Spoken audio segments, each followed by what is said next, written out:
News live കൊച്ചിയിലേക്ക് സ്വാഗതം. ഈ വാർത്തകൾ നിങ്ങൾക്കായി അവതരിപ്പിക്കുന്നത് Lutech solar solutions powered by Mayil food stuffs Mookkannoor, city tower, city wear and city shoes Angamaly and Cochin Kalabhavan Angamaly franchise. വൈഷ്ണയെ ഒഴിവാക്കിയത് നീതികേട്, വെറും രാഷ്ട്രീയം കളിക്കരുത്, രേഖകളിൽ വിലാസം കൃത്യം. കേരള ഹൈക്കോടതി. വൈഷ്ണയെ ഒഴിവാക്കിയത് നീതികേടെന്ന് കേരള ഹൈക്കോടതി. വെറും രാഷ്ട്രീയം കളിക്കരുത്. ഒരു യുവതി മത്സരിക്കുവാൻ വന്നിട്ട് ഇങ്ങനെയാണോ ചെയ്യേണ്ടത്? അവരുടെ രേഖകളിൽ എല്ലാം വിലാസം കൃത്യമല്ലേ എന്നും കോടതി ചോദിച്ചു. വൈഷ്ണയുടെ സ്ഥാനാർത്ഥിത്വം സാങ്കേതിക കാരണങ്ങളാൽ നിഷേധിക്കരുതെന്ന് ഹൈക്കോടതി പറഞ്ഞു. ഇത് ഒരു കോർപ്പറേഷൻ തെരഞ്ഞെടുപ്പല്ലേ എന്ന് കോടതി ചോദിച്ചു. വേറെ എവിടെയെങ്കിലും വൈഷ്ണയ്ക്ക് വോട്ടുള്ളതായി അറിയുമോ? പരാതിക്കാരന് നോട്ടീസ് നൽകുമെന്ന് കോടതി അറിയിച്ചു. സാങ്കേതിക കാരണങ്ങൾ പറഞ്ഞ് 24-കാരിക്ക് തെരഞ്ഞെടുപ്പിൽ മത്സരിക്കുവാനുള്ള അവസരം നഷ്ടപ്പെടരുത്. രാഷ്ട്രീയ കാരണത്താൽ ഒഴിവാക്കുകയല്ല വേണ്ടതെന്നും കോടതി. അസാധാരണ അധികാരം പ്രയോഗിക്കുമെന്നും മുന്നറിയിപ്പ്. ഹർജിക്കാരിയെ തെരഞ്ഞെടുപ്പ് കമ്മീഷൻ കേൾക്കണം. നവംബർ 19 മുൻപ് തീരുമാനം എടുക്കണമെന്നും കോടതി നിർദ്ദേശം നൽകി. പറഞ്ഞുറപ്പിച്ച സീറ്റ് നൽകിയില്ല. ആലപ്പുഴയിൽ കോൺഗ്രസ് ബൂത്ത് പ്രസിഡന്റ് ആത്മഹത്യയ്ക്ക് ശ്രമിച്ചു. ആലപ്പുഴയിൽ UDF ബൂത്ത് പ്രസിഡന്റ് ആത്മഹത്യയ്ക്ക് ശ്രമിച്ചു. പറഞ്ഞുറപ്പിച്ച സീറ്റ് കേരള കോൺഗ്രസ് ജോസഫ് വിഭാഗത്തിന് നൽകിയതോടെയാണ് ആത്മഹത്യാശ്രമം. നിരണത്ത് സി ജയപ്രദീപാണ് ആത്മഹത്യയ്ക്ക് ശ്രമിച്ചത്. പത്തിയൂർ ഗ്രാമപഞ്ചായത്ത് വാർഡ് 19-ൽ UDF സ്ഥാനാർത്ഥിയാകുവാൻ തീരുമാനിച്ചിട്ട് സ്ഥാനാർത്ഥിത്വം നൽകിയില്ല. DCC പ്രസിഡന്റിനെ വീട്ടിൽ പോയി കണ്ട് സംസാരിച്ചിട്ടും നടപടിയായില്ല. ക്വാറി ഉടമ UDF ലേബലിൽ പ്രചാരണം തുടങ്ങിയെന്നും സി ജയപ്രദീപ് പറഞ്ഞു. ബംഗ്ലാദേശ് ജനങ്ങളുടെ താൽപര്യങ്ങൾ സംരക്ഷിക്കും. ഷെയ്ഖ് ഹസീനയുടെ വിധിയിൽ ഇന്ത്യയുടെ പ്രതികരണം. ഷെയ്ഖ് ഹസീനയെക്കുറിച്ച് international crimes tribunal of Bangladesh വിധിയിൽ പ്രതികരണവുമായി ഇന്ത്യ. ബംഗ്ലാദേശിലെ ജനങ്ങളുടെ താൽപര്യങ്ങൾ സംരക്ഷിക്കുന്നതിൽ ഇന്ത്യ പ്രതിജ്ഞാബദ്ധമെന്ന് വിദേശകാര്യ മന്ത്രാലയം അറിയിച്ചു. സമാധാനം, ജനാധിപത്യം, സ്ഥിരത എന്നിവ സംരക്ഷിക്കപ്പെടണം. അതിനായി എല്ലാ പങ്കാളികളുമായും എപ്പോഴും ക്രിയാത്മകമായി ഇടപെടുമെന്നും ഇന്ത്യ വ്യക്തമാക്കി. കൂട്ടക്കൊല, പീഡനം തുടങ്ങിയ കുറ്റകൃത്യങ്ങളാണ് ഹസീനയ്ക്കെതിരെ ചുമത്തിയിട്ടുള്ളത്. ബംഗ്ലാദേശിൽ പ്രക്ഷോഭമുണ്ടായതിനെ തുടർന്ന് 2024 ഓഗസ്റ്റിലാണ് ഹസീന അധികാരം ഉപേക്ഷിച്ച് ഇന്ത്യയിലേക്ക് പലായനം ചെയ്തത്. വധശിക്ഷ വരെ കിട്ടാൻ സാധ്യതയുള്ള വകുപ്പുകളാണ് ഹസീനയ്ക്കെതിരെ ചുമത്തിയിട്ടുള്ളത്. കഴിഞ്ഞ വർഷം ജൂലൈ 15 മുതൽ ഓഗസ്റ്റ് 15 വരെ നടന്ന വിദ്യാർത്ഥി പ്രക്ഷോഭം അടിച്ചമർത്തിയതുമായി ബന്ധപ്പെട്ടാണ് ഷെയ്ഖ് ഹസീനയ്ക്കെതിരെ കേസെടുത്തിട്ടുള്ളത്. ഷെയ്ഖ് ഹസീന ഉൾപ്പെടെയുള്ള 3 പ്രതികളാണ് ഉള്ളത്.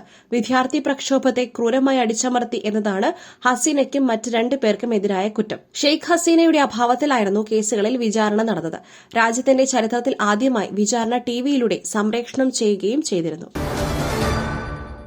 ശാലിനി സനിൽ പനങ്ങോട്ടേല വാർഡിലെ സ്ഥാനാർത്ഥിയായി മത്സരിക്കും. പ്രഖ്യാപനം ഇറക്കി BJP ജില്ലാ നേതൃത്വം. നെടുമങ്ങാട് നഗരസഭയിലെ പനങ്ങോട്ടേല 16-ാം വാർഡിലെ BJP സ്ഥാനാർത്ഥിയായി ശാലിനി സനിൽ ജനവിധി തേടും. ഇതുമായി ബന്ധപ്പെട്ട പ്രഖ്യാപനം BJP ജില്ലാ നേതൃത്വം പുറത്തിറക്കി.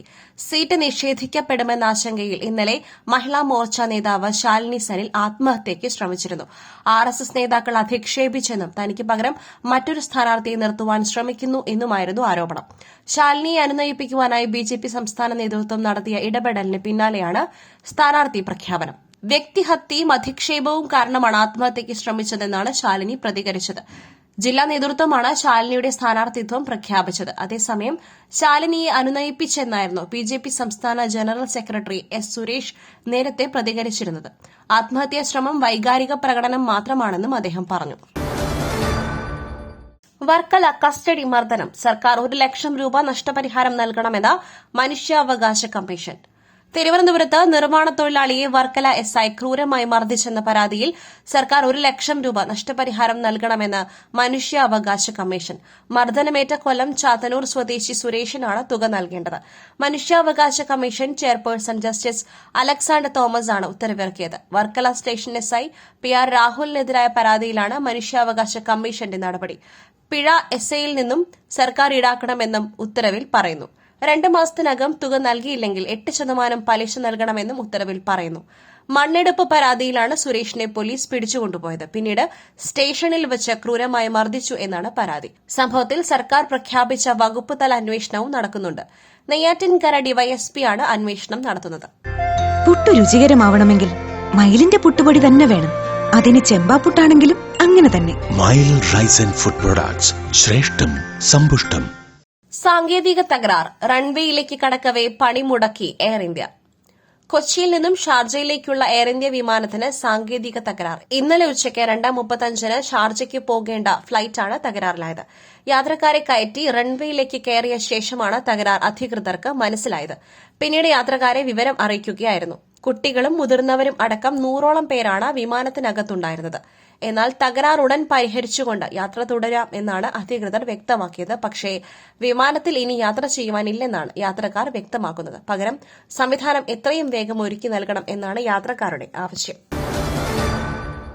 PLOമാർക്ക് അതികഠിന ജോലിഭാരം, ഒരാളുടെയും വോട്ടവകാശം ഇല്ലാതാക്കരുത് MV ഗോവിന്ദൻ. BLOമാർക്ക് അതികഠിന ജോലിഭാരം എന്ന CPIM സംസ്ഥാന സെക്രട്ടറി MV ഗോവിന്ദൻ. ഒരാളുടെയും വോട്ടവകാശം ഇല്ലാതാക്കരുത്. സർക്കാരും രാഷ്ട്രീയ പാർട്ടികളും നിയമപോരാട്ടത്തിൽ ഒരു മാറ്റത്തിനും തയ്യാറാകുന്നില്ല. BLOയുടെ മരണത്തിന് പിന്നിൽ രാഷ്ട്രീയ സമ്മർദ്ദം എന്ന ആരോപണം അസംബന്ധം.